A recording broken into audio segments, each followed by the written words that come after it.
Представьте город древнего Шумера, где однажды ночью погасли последние огни. Никто не выходит на улицы, двери закрыты изнутри. Люди боятся даже произнести вслух то, что уже поняли.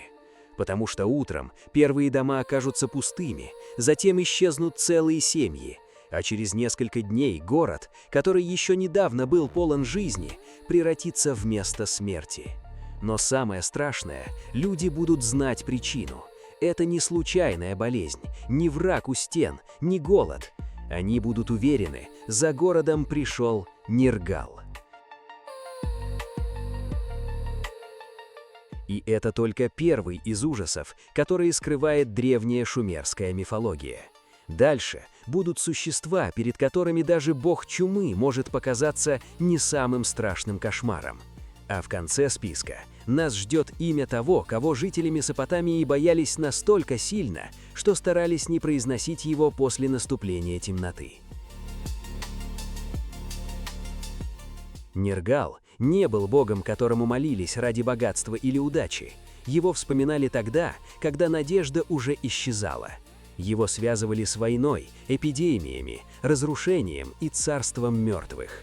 Шумеры верили, когда он приближался, первым приходило не оружие, а страх. Люди закрывали окна, жрецы зажигали священные огни, правители приносили жертвы, пытаясь остановить то, что невозможно остановить. Но Нергал не был врагом, которого можно победить. Он был самой идеей уничтожения. Говорили, что там, где проходил его гнев, оставались только руины и тишина. Но даже это было не самым страшным, потому что шумеры боялись не только момента смерти. Они боялись того, что ждет после нее. Согласно древним мифам, Нергал однажды отправился туда, куда не хотел спускаться ни один бог – в Кур, мрачное царство мертвых. Там не было солнечного света, там не было возвращения, там правила Эрешкигаль, владычица мира теней, где каждая душа оставалась навсегда. Но Нергал не склонился перед ней, он вошел в ее царство, как завоеватель, он бросил вызов самой смерти и стал новым хозяином места, которого боялись даже бессмертные. С этого момента для шумеров смерть получила лицо. Это был не просто конец жизни, это была встреча с тем, кто ждал за последней дверью. Но самое пугающее в Нергале было другое. Люди верили, что он не всегда приходит с войной и разрушением. Иногда его присутствие невозможно увидеть. Его можно было почувствовать только тогда, когда город начинал замолкать, когда соседи переставали открывать двери, когда улицы становились пустыми, когда матери крепче прижимали детей и надеялись пережить еще одну ночь. Но если Нергал забирал жизни целыми городами, то следующий ужас выбирал своих жертв намного ближе. Он приходил туда, где человек должен был чувствовать себя в безопасности, в собственный дом. И именно поэтому его имя на протяжении тысяч лет оставалось одним из самых страшных в истории древней Месопотамии. А как вы думаете, кто страшнее? Бог, который приносит смерть, или существо, которое приходит за человеком в темноте?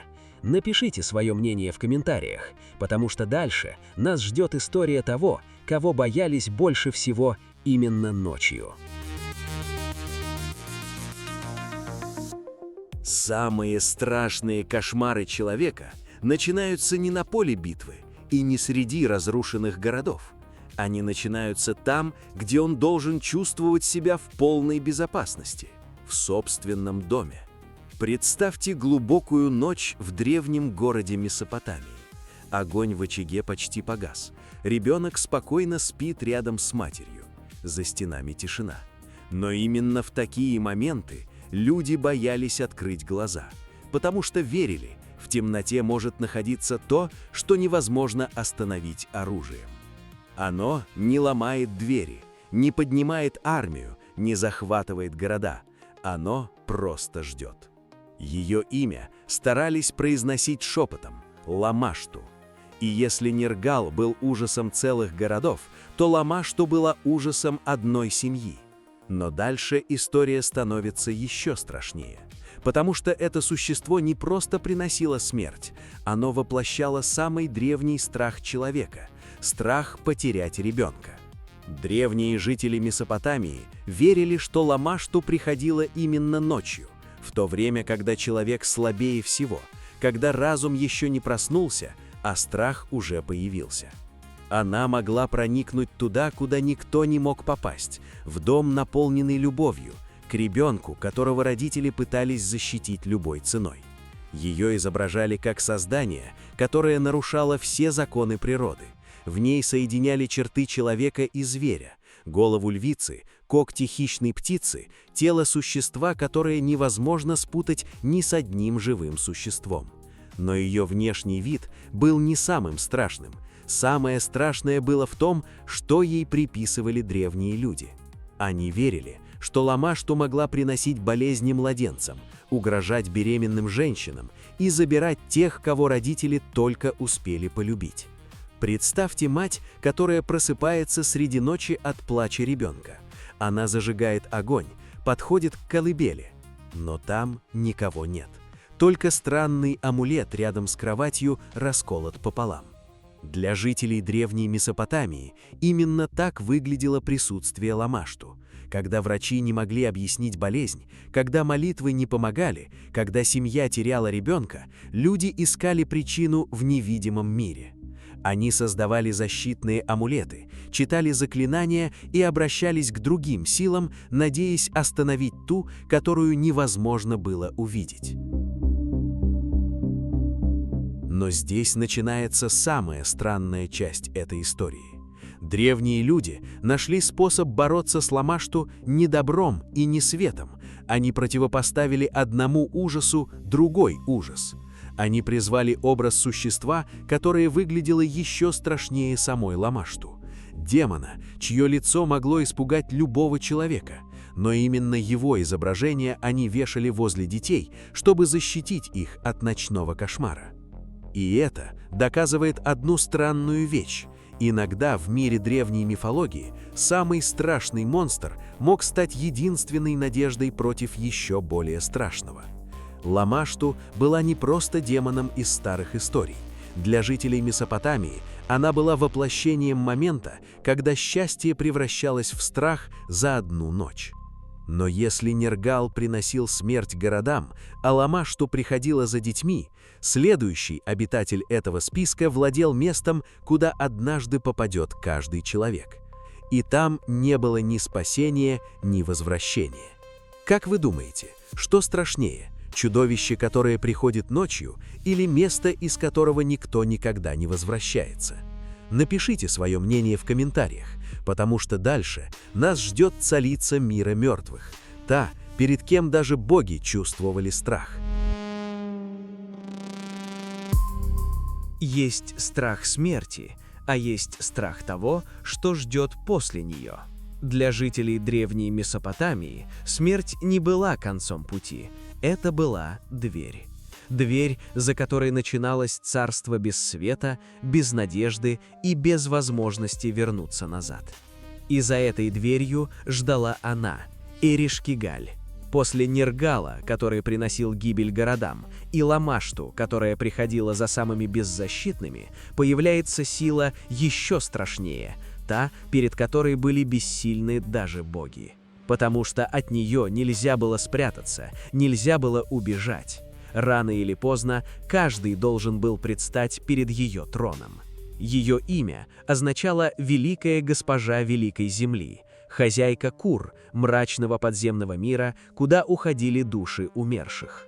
Но это место не было царством огня и мучений, как представляли поздние культуры. Для шумеров оно было чем-то более холодным и пугающим, миром вечной тени, местом, где все теряло свой прежний смысл.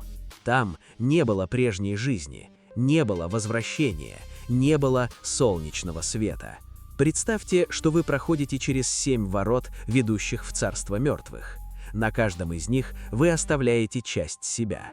Сначала исчезают украшения, потом одежда, потом все, что напоминало о прежней жизни. И когда вы доходите до последней двери, перед Эриш-Кигаль появляется уже не могущественный человек, не царь и не герой. Перед ней стоит лишь беспомощная тень. Именно так древние мифы показывали встречу человека с неизбежным.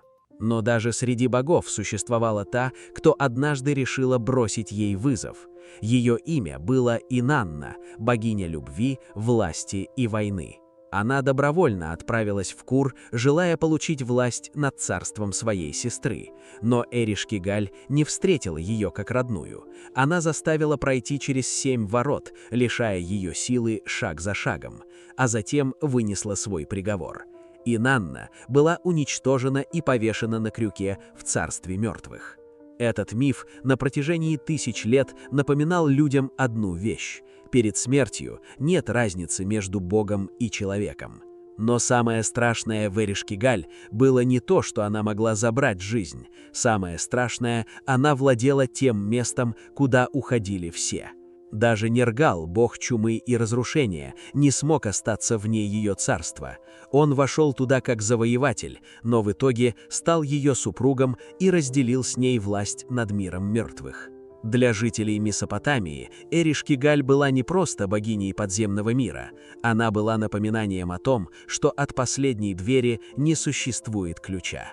От Ламашту можно было защититься амулетом, от Нергала можно было просить пощады, но перед Эриш-Кигаль однажды оказывались все. И если вы думаете, что самое страшное в этом списке — смерть, то дальше нас ждет существо, которое приносило ее не как правитель, а как посланник. Тот, кто появлялся перед человеком тогда, когда его судьба уже была решена. Как вы думаете, что страшнее, сам момент смерти или понимание, что после него уже ничего нельзя изменить? Напишите свое мнение в комментариях, потому что следующая фигура в этом списке была тем, кто приносил людям не страх смерти, а сам приговор. Самый страшный момент смерти – это не всегда последний вдох. Иногда страшнее другое. Момент, когда человек понимает – решение уже принято. Где-то за пределами мира живых существует сила, которая знает его конец раньше, чем он сам. Не враг, которого можно победить, не болезнь, которую можно вылечить, не войско, которое можно остановить, а приговор, который уже вынесен. В древней Месопотамии верили, что у смерти есть свой посланник, тот, кто приходит не с яростью и не с оружием. Он не разрушает стены, не поднимает армий. Он просто появляется там, где надежда начинает исчезать. Его имя – Намтар. Но дальше история становится еще мрачнее, потому что Намтар был страшен не тем, что приносил смерть. Самое пугающее было в другом – он знал, когда она придет. После Нергала, который мог уничтожить целые города, Ламашту, которая приходила за самыми беззащитными, и Эриш-Кигаль, которая правила миром мертвых, появляется тот, кто стоял между человеком и последней чертой. Намтар считался приближенным Эриш-Кигаль и ее главным посланником. Для жителей Месопотамии он был не просто демоном, он был самой мыслью о неизбежности. Его представляли не как дикого зверя и не как воина. Его образ был другим – холодный вестник, который приходит туда, где человек уже ничего не может изменить. Представьте древний город. В одном из домов ребенок внезапно заболевает. Врачи не находят причины, жрецы читают заклинания, семья приносит жертвы богам, но болезнь продолжает забирать силы. Тогда люди начинают шептать одно имя. Они говорят, возможно, это не случайность, возможно, Намтар уже пришел. Шумеры и жители Месопотамии связывали его с болезнями, бедствиями и судьбой человека. Они верили, что он мог принести невидимый удар, против которого невозможно сражаться мечом. Потому что как победить того, кто не атакует? Как убежать от того, кто не преследует? Как спрятаться от того, кто просто выполняет решение, принятое где-то далеко за пределами человеческого мира? Намтар не был хаосом, он был порядком смерти. Он не действовал из ярости, он не испытывал ненависти, и именно это пугало сильнее всего. Разрушение можно остановить, врага можно победить, от чудовища можно закрыть дверь, Но что делать, если дверь открывает тот, кто уже знает твое имя? Для древних жителей Месопотамии Намтар был напоминанием о хрупкости человеческой жизни. Человек мог построить великий город, мог стать царем, мог победить врагов и оставить после себя память на тысячи лет. Но однажды приходил тот, кто говорил: «Все это было лишь временно». Однако Намтар был только вестником, он сообщал о конце. Но существовали другие существа, которые приходили сами. Они не объявляли приговор, они исполняли его. Их представляли как охотников из мира мертвых, которые появлялись, чтобы забрать душу туда, откуда нет пути назад. Их имя заставляло людей закрывать двери еще крепче. Их называли Галлу. И если Намтар был голосом смерти, то они были ее руками. Как вы думаете, что страшнее – услышать приговор или увидеть тех, кто пришел его исполнить? Напишите свое мнение в комментариях, потому что дальше нас ждет история существ, которых древние жители Месопотамии представляли как тех, кто никогда не прекращал охоту.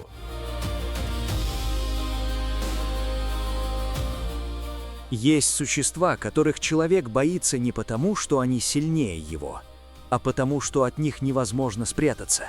От них нельзя закрыть дверь, нельзя убежать в другой город, нельзя спрятаться за стенами дворца, потому что они приходят не из соседнего царства.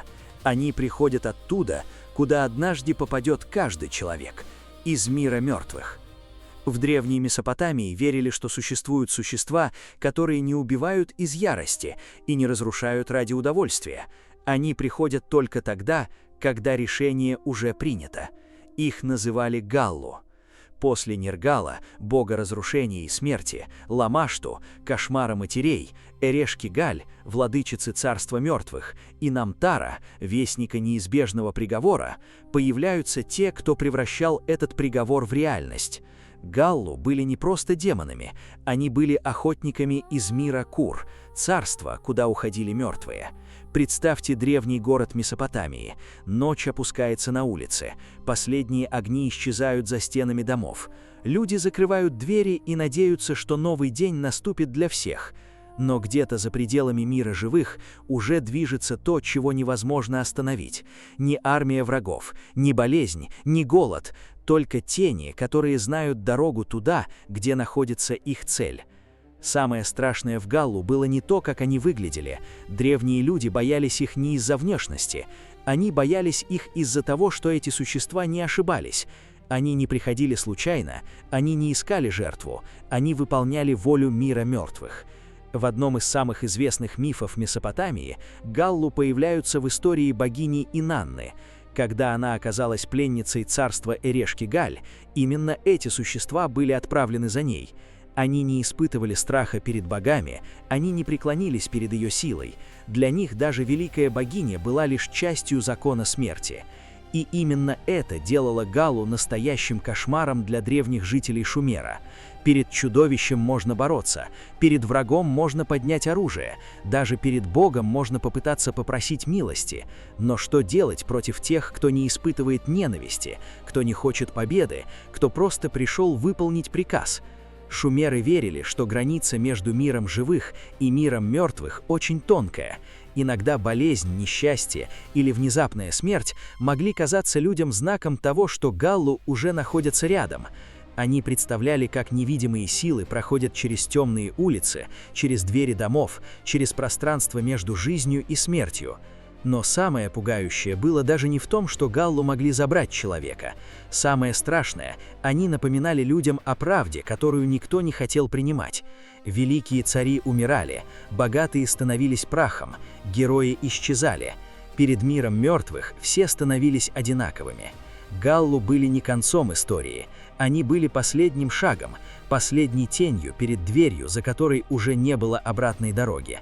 Но если Нергал был страхом уничтожения, Ламашту страхом потери, Эрешки-Галь владычицей царства мертвых и Намтар вестником неизбежного приговора, то Галлу были самым простым и самым древним кошмаром человека, страхом того, что однажды ночью кто-то придет за тобой.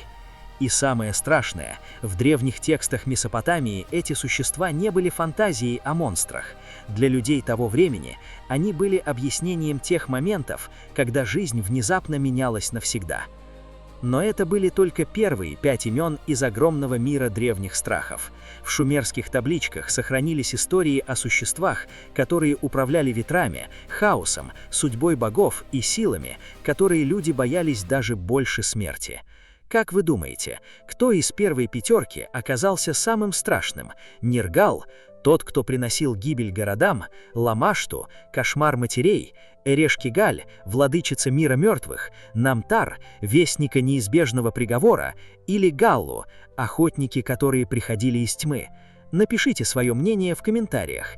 Если вам понравился этот формат, поставьте лайк. Это помогает таким историям находить новых зрителей. Подписывайтесь на канал, потому что впереди нас ждут еще 5 фигур шумерской мифологии, и некоторые из них могут оказаться еще страшнее тех, о ком вы услышали сегодня.